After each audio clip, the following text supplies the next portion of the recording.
रही नौकरियों के बाद, नौकरियों में खर्ची और पर्ची चलती थी।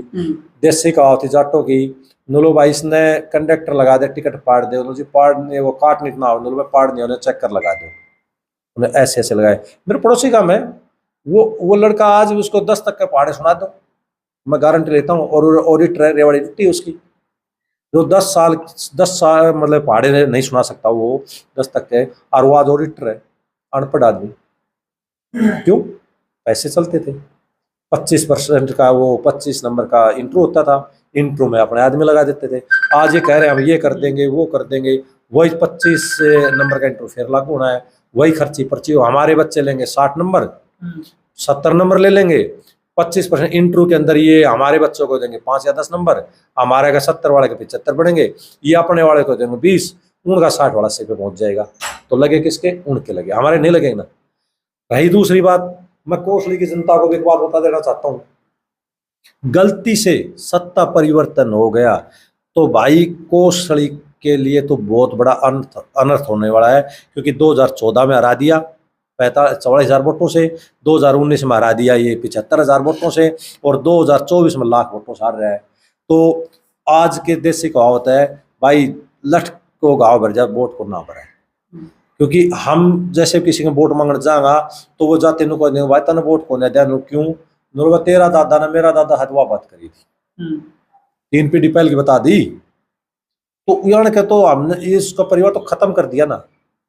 और कोसली साथ ने जाति के को खत्म कर दिया, तो कोसली के साथ तो जाति होनी है। आज कोसली में हाउ लड़ उन्हीं भाइयों का है, या तो उन्होंने अपनी ठेकेदारी प्रथा में पैसे कमाए, या उन्होंने जमीन से पैसे कमाए, या उन्होंने नौकरियों से पैसे कमाए हैं। बीजेपी सरकार ने वो सफेद जूतियों वाले सफेद कपड़ों वाले दलाल खत्म कर दिए, दलाल ही आज है, उनकी दुकानदारी बेचारा बंद हो रही है। वह भाजान रहे गांव गल दो चार ऐसा आदमी थी, जो दारू का ठेकेदार था, जो जमीन का ठेकेदार था, जो नौकरियां का ठेकेदार था, वही चाल जैसी।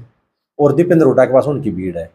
और आम जनता से पूछो, अब आके गांव में 5 आदमी सी मलाइक और दीपेंद्र हुड्डा का जो पूरा सरपंच लगा कोई भी लगा लो, उनसे भाई इतनी भीड़ है इतनी भीड़ है, लेकिन गांव में 5 वोटों से मतलब 5% से अलावा 95% वोट और भी है।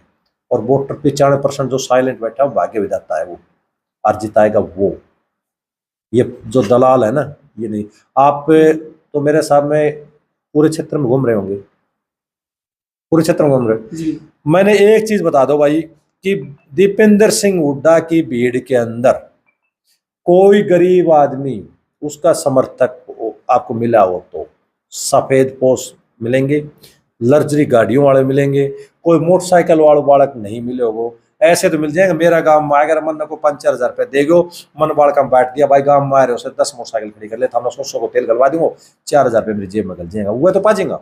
लेकिन जो दिल से कार्य करता हो, जैसे 15 गाँव दौरों कर दियो, 20 को दौरों कर दियो, तो 15 या 20 गाँव का में जो एक टूटी ही गाड़ी ले रहे हो या एक मोटरसाइकिल से ऊपर घूम रहे हो गरीब आदमी, उसका समर्थक होगा वो एक गांव समर्थक 20 गांव में समर्थक हो।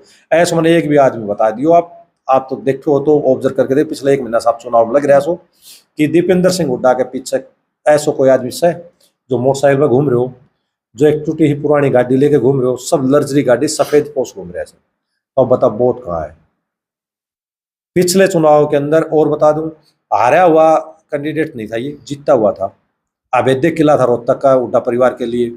और ये जाट जाट बोल रहे कि जाट हमने वोट देंगे, जाट भाई मूर्ख नहीं है, अपना बच्चों ने तो वह भी कामयाब करेंगे, अपने बच्चों भविष्य सुरक्षित जाट भी कर रहे सी, वह भाई शाणा सी मूर्खों ने उनको तो एक चौसर की गोटी बना के यूज कर रहे हैं जातिवाद को नारो देकर।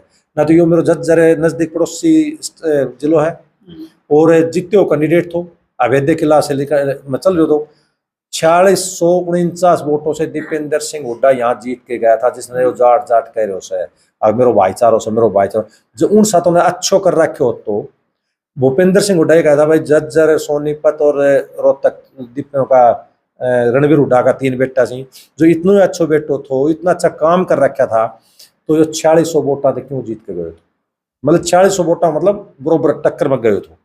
अब की बार वही जज्जर है, इसने कम से कम 20 और 25,000 के मार्जिन से हरा के भेज रहा है। कलौई हल्के में 40,800 कुछ वोटों से लीड लेके गया था दीपेंद्र, जिसका गृह क्षेत्र है। और कलौई वालों से मेरी बात भी व्यक्तिगत, कलौई वाला ये कह रहे हैं अगर भाई पिछले 30 साल से बापू बेटा हमारे वोट मांगने को नहीं आया, वो एक ही बात कहता था, भाई मेरी पीठ मजबूत कर दो, आगे मैं आपको मार दूंगा। चलो ये हल्का हम वोट नहीं मांगे करता ये, लेकिन अब ये देख लो कोसड़ी विधानसभा में सिर्फ और सिर्फ 50 गांव का दौरा करो दीपेंद्र हुड्डा करो सर। अगर इतनू सारो कलोई में, पुराने बादली के अंदर, रोहतक में पुराने अड़जरो से पूरा नहीं आए सर।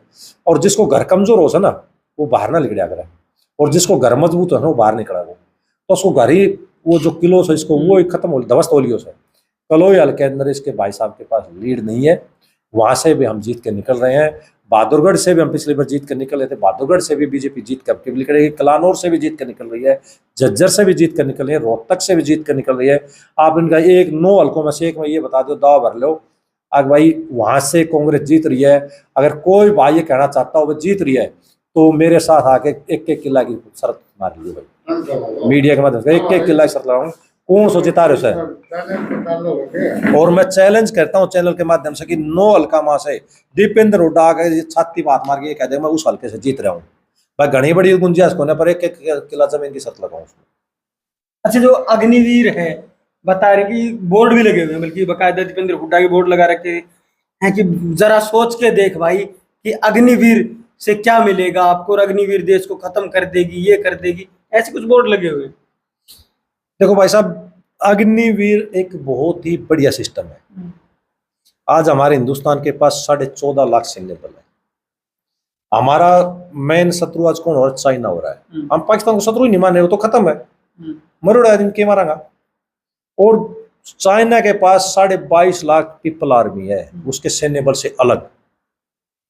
तो हमने सैन्य बल बढ़ाने के लिए 14.5 लाख में सैन्य बल से हमने छेड़छाड़ नहीं की है, नहीं उनको शहीद का दर्जा हटाया उनका, नहीं हमने उनकी पेंशन में कटौती करी है, ना उनकी और सुविधा में कटौती की है। हमने सिर्फ सैन्य बल बढ़ाने के लिए, क्योंकि हमारे प्रधानमंत्री का ये स्पष्ट लक्ष्य है, उनका बयान भी था कि मैं सैन्य बल मजबूत करूंगा। तो सैन्य बल यह तो है नहीं भाई पेड़ का पत्ता ही तोड़कर भाई जेब में रख लिया, सेना पैदा होगी, सेना के लिए उसको करना पड़ेगा। दूसरी बात, देश के ऊपर कभी इमरजेंसी आ गई, अगर 4 साल में सेना ट्रेंड होकर आएगी, उसमें 10% तो स्थानीय नौकरियां में कोटो दिए गए, जैसे पैरामिलिट्री फोर्स के अंदर या सिविल नौकरी के अंदर भी, उसमें से 25% हम जैसे परमानेंट सेना के अंदर ले 75% आऊंगा, वह स्थानीय नौकरी हम 10% का कोटा मांगेगा। उसके बाद में देश पर कभी भी इमरजेंसी आ गई तो हमने जवान को ट्रेंड करने की जरूरत नहीं होगी। हमारे पास एक समय वो आएगा 2047 तक कि हमारा हर नागरिक एक सैनिक मिलेगा। हम आपको उदाहरण देता हूं इजराइल का। इजराइल के पास 1.5 लाख सैन्य बल था टोटली, उसने एक ही रात में 6.5 लाख सैन्य बल कर दिया। कहां से किया था उसने भी? ये जो हमारे ये उनके यहाँ नाम पता नहीं क्या है उस आर्मी का, लेकिन जैसे हम अग्निवीर हमारे बोलते हैं, वो अग्निवीर उनकी थी जो उन्होंने 4 साल की भर्ती करके और एक ही रात के अंदर, मतलब एक रात का मतलब ये कहते हैं उस महीने में या उस हफ्ते के अंदर ही उसने अपनी आर्मी 6.5 लाख पूरी कर दी, 1.5 लाख से। चाइना ने कर रखी, रशिया के पास जाके देख लो, अमेरिका के पास देख लो, सभी की 4 या 5 साल के, जितने विकसित देश हैं उन सबके पास 4 या 5 साल की आर्मी है। विकासशील देशों में है, बोलो भाई ये पूरा रो ही जाओ, बदलाव तो करना पड़ेगा, सैन्य बल तो बढ़ाना पड़ेगा। दूसरी बात, आर्मी का जो जवान आ गया ये अग्निवीर और कहीं फोर्स में लग गया, हरियाणा पुलिस लगा लो, दिल्ली पुलिस लगा लो, पैरामिलिट्री में लगा लो, तो उसको ट्रेंड करने के लिए उस राज्य का कितना पैसा लगता है, और उस राज्य ने उसको तो पहले लेके, क्योंकि सेंटर ने ट्रेनिंग करके भेज रखा है, तो उसको ट्रेनिंग करने की जरूरत ही नहीं है। वो कहीं गार्ड लग गया तो उसके आप ये बताओ, एक तो मैं जाके गार्ड लगूंगा, एक वो अग्निवीर वाला गार्ड लगे उसको लेंगे, बैंक में एम्प्लॉइज लगा ले, बैंक में तो बैठने के एसी में बैठने का काम है, लेकिन वहां जोखिम नहीं है। जोखिम तो वहां भी है, वहां भी अग्निवीर को पहले लेंगे ना, क्योंकि इसको भाई ये पूरे एक तो सेना के अनुशासन में रह के ढल के आया है, हथियारों को चलाने की जानकारी, और इमरजेंसी के अंदर अपना बचाव, अपनी बैंक के ब्रांच का बचाव कैसे किया जाता है वो कर सकता है। कोई टीचर अग्निवीर लग गया आके, तो वो टीचर थ्योरी पढ़ाएगा, थ्योरी से अलग जो वो आर्मी में अनुशासन सीखा है, आर्मी का जो मतलब सीखा है वो प्रैक्टिकल करके दिखाएगा भाई आर्मी में ऐसे होते हैं। वो बच्चों को केजी यूकेजी से ही स्टार्ट कर देगा उनको आर्मी का जवान, क्योंकि वो आर्मी का जवान ऑलरेडी है तो अपने के अनुसार ही डालेगा। तो कितने फायदे हैं, ये खाली धकोसड़ा है लोगों को बताने के लिए भाई ये नहीं है वो नहीं है। आप ये बताओ 18 साल का भर्ती होगा, 12-22 साल में आएगा, 4 साल करके आ गया, वो करीबन 20-22 लाख रुपए लेके भी आएगा, वो अनुशासन में भी आएगा, अनुशासन में आएगा तो वो समाज को भी अनुशासित करेगा, अपने परिवार को अनुशासित करेगा। और ये दूसरी कहते हैं भाई वो उग्रवादी बन जाएगा वो। हाँ बिल्कुल, मैं यही सवाल करना चाह रहा हूँ। मैं बोझ मैंने पता मेरे पत्रकार भाई साहब के मन में क्या है बता दिया। अब ये बताओ, पीछे एक महेंद्रगढ़ का हमारा जवान था जिसने जयपुर में जाके, वो एक लीडर था उनका, गुगा मेडी नाम तो उसका पता नहीं, लास्ट में सरनेम में गुगा मेडी उसका, वो मारा था। वो तो हमारे सेना का सथाई सेना का जवान था। वो उग्रवादी नहीं बने, 4 साल वाले बनेंगे। बिगड़ना होगा भाई पत्रकार महोदय, वो घर बैठा बिगड़ेगा।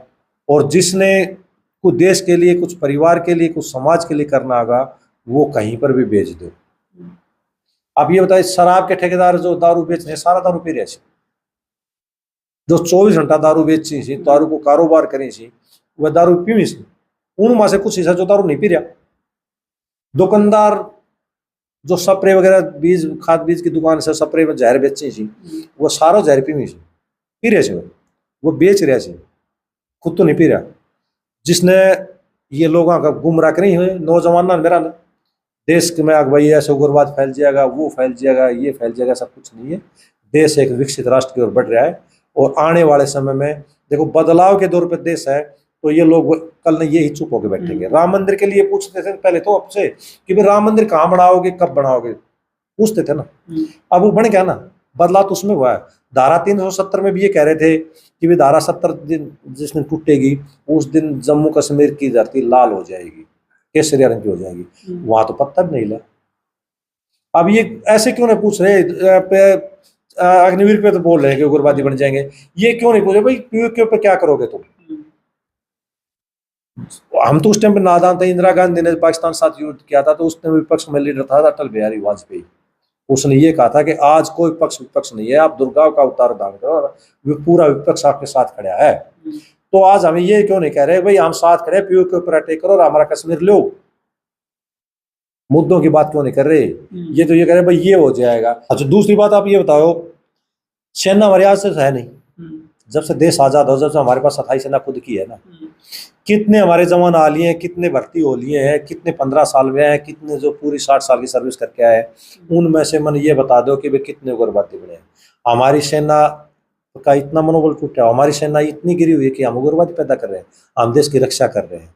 विपक्ष वालों तो क्या, वो तो हमारी सेना पे पीछे भी सवाल लगा रहे, बालाकोट में भी नुलवा कितने जवान मार के रिकॉर्ड दो, हमारे जवानों घुस के मार के तो डेड बॉडी कंधों को उठा के लेके आएंगे क्या? वो आज ये बता दो, सेना में जो जवान आ रहा है सेना के अनुशासन से डर के, तो उनको ये करेंगे उग्रवादी बन के आएंगे। तो हमारी सेना क्या कर रही है? उग्रवादी बना रही है, वो देश की रक्षा नहीं कर रही। तो पत्रकार महोदय, इनके ढकोसले, इनके पास मैं चुनाव चल रहा है, पीक पे है चुनाव, ये बता दो भाई सेना में तो उग्रवादी बन जाएंगे, फलाना ये हो जाएगा। इन्होंने हिंदुस्तान के, मैंने आम जनता के लिए, हिंदुस्तान के मैन्युफैक्चर के लिए, कुछ भी डेवलपमेंट के लिए कोई बयान आया किसी भी लीडर का? क्यों बयान ये नू नहीं दे सकते? 40 भाई इकट्ठा लड़का इलेक्शन लड़ दिया सी, इन्होंने कोई मतलब नहीं। पीछे से एक पत्रकार महोदय ने पूछा था किसी लीडर से, नोलो भाई तुम्हारा प्रधानमंत्री कौन आ गया? नोलो 5 साल में 5 बदला है। आपने बताओ 1 साल को प्रधानमंत्री देश के लिए क्या कर सके? वो अपनी जेब भरा। और यो हमारी जनता ने 90 में देख चुका था कि एक बार गठबंधन की सरकार आई थी, कितने प्रधानमंत्री वहां बदले गए थे, फिर भी कार्यकाल हमारा पूरा नहीं हुआ। आज अगर ये करे हमारा प्रधानमंत्री हम 1 साल के लिए बढ़ा रहे हैं, ये इनका 5 हर महीने नया प्रधानमंत्री आएगा, या मध्यवर्ती देश चुनाव होगा। और मध्यवर्ती चुनाव होगा तो जनता के ऊपर फिर आर्थिक बोझ आएगा, फिर ये अपने नया को प्रोपगंडा लेके आएंगे। ऐसा कुछ नहीं है। 411 सीट हमारी आ रही हैं, 400 प्लस पार का नारा दें, 411 सीट हमारी आ रही हैं। स्पष्ट बहुमत से सरकार आ रही है। हमारे प्रधानमंत्री तीसरी बार शपथ ले रहे हैं। वही प्रधानमंत्री हैं जो गुजरात से आकर हमारे संसद में जब पहली बार 2014 में जीते थे, तो पहला हिंदुस्तान का प्रधानमंत्री जिसने चौखट चूम के, माथा टेक के संसद के मंदिर में आके उसने कदम रखा था। और वही देश का भाग्य तय करेगा। 2024 में भी आ रहा है, 2047 तक बीजेपी सरकार रहेगी, कहीं नहीं जाएगी। और अभी से तो ये चाय वाला है, जिस दिन गाय वाला आएगा जब देखेंगे क्या करेंगे। इनको देश छोड़ के जाना पड़ेगा। भगवाधारी तैयार बैठा है, दूसरा भी नीट, IIT और JEE में सिलेक्शन गारंटी के साथ, नहीं तो फीस वापस। हम बात नहीं काम करते हैं, ये हम नहीं हमारा रिजल्ट बोलता है। आपके कोसली इलाके का बेहतरीन इंस्टीट्यूट SBI बैंक के पास। मेडिजी ने अपना स्कूल नर्सरी से 12वीं कक्षा तक लुखी गांव में शुरू कर दिया है। अब छोटे बच्चे भी अच्छी शिक्षा से वंचित नहीं रहेंगे।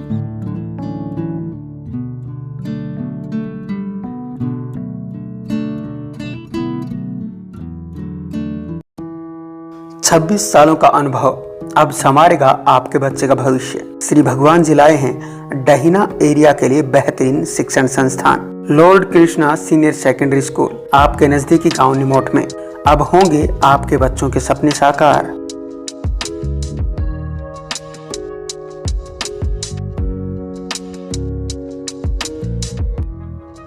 हम आपको विश्वास दिलाते हैं कि इस संस्था में आपके बच्चे का भविष्य सुरक्षित रहेगा।